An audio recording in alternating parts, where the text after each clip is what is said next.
Asubuhi ni mwanzo wa siku mpya.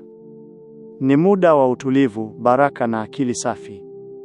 Lakini je, unajua kuwa kusoma Qur'ani asubuhi ni miongoni mwa siri kubwa za kubadilisha maisha yako?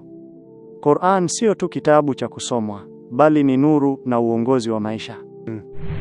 Umuhimu wa kusoma Qur'ani asubuhi. Kusoma Qur'ani asubuhi hukusafisha moyo na mawazo. Ni muda ambao roho yako iko karibu zaidi na utulivu. Mtume Muhammad sallallahu alayhi wasallam amesema, baraka zimewekwa katika asubuhi za umma wangu. Hii ina maana kwamba chochote utakachofanya asubuhi, kikianzia na Qur'an, kitabarikiwa na kuzaa matunda mema. Kwanza, Qur'ani asubuhi huweka mwanga kwenye moyo wako kabla ya changamoto za siku. Pili, huongeza baraka katika riziki na kazi zako. Tatu, huondoa wasiwasi na hofu, kwa sababu Qur'ani ni tiba ya nyoyo. 4, hukufanya uanze siku ukiwa na lengo na mwelekeo sahihi. Allah amesema katika Qur'an, hakika hii Qur'an inaongoza kwenye yaliyo sawa na huwabashiria waumini. Suratul Isra. Siri ya baraka na mafanikio.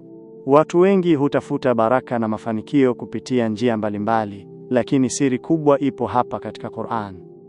Ukianza siku yako kwa Qur'an, unafungua mlango wa nuru na msaada wa Allah katika kila jambo. Hii ndiyo siri ya kweli ya mafanikio ya maisha ya Muislamu. Ndugu yangu, usianze siku yako bila Qur'an.